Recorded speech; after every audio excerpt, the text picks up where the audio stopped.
नमस्कार।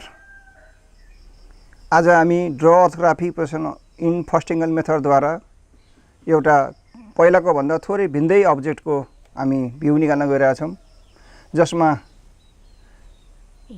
फ्रन्ट भ्यूबाट हेर्दाखेरि सेन्टरमा एउटा होल छ।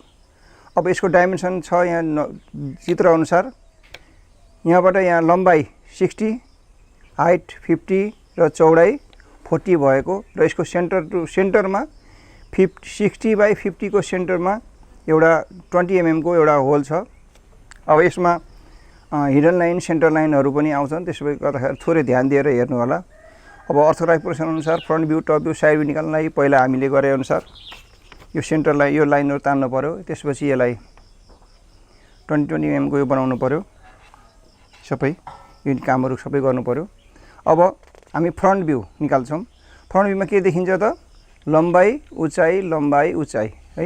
60 50 60 50 पहिला हेरौं।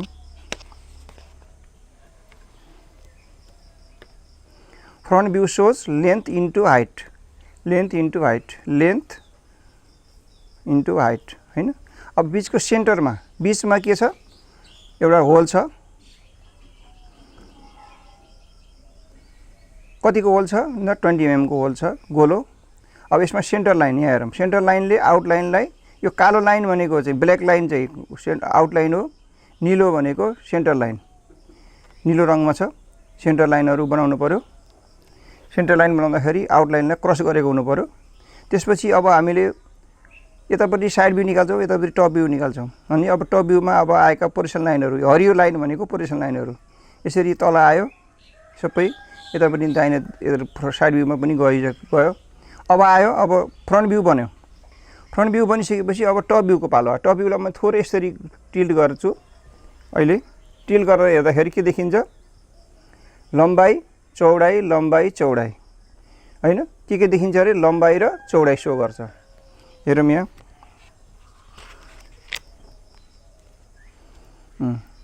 Top view shows length into breadth. Length भनेको फ्रन्ट भ्यूकै लेन्थ यसरी आयो। चौडाई यो कति छ? 40 आयो। अब यहाँ हेरौँ थोरै।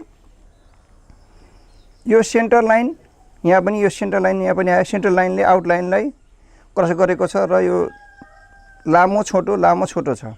अब हिडन लाइन भनेको के भन्दा हामीले डाइरेक्टली हेर्दा नदेखिएको तर भएको भन्दाखेरि अब यसको यो लाइन, यो होलको आउटलाइन यहाँ यसरी आउँदा यसरी आयो। पोजिसन लाइन अनुसार यो हिडन लाइन आयो।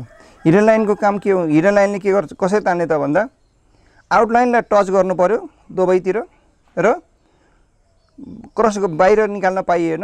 र सेन्टर लाइन र आउटलाइनमा थोरै लाइन फरक छ। यहाँ हेर्नु होला, यो हामी झुकिने उसमा छ। अब यसपछि अब साइड भ्यूबाट, टप भ्यूबाट अब साइड भ्यूमा जान्छौं। साइड भ्यूमा जाँदाखेरि यसरी गयो यो लाइन, यो यता गयो, यसरी गयो। एरो देखाइदिएको छु मैले। हरियो लाइन भनेको पोजिसन लाइन, कालो भनेको आउटलाइन, अरु चाहिँ नीलो अलि मिडियम लाइन। त्यसपछि अब साइड भ्यूमा जान्छौं हामी।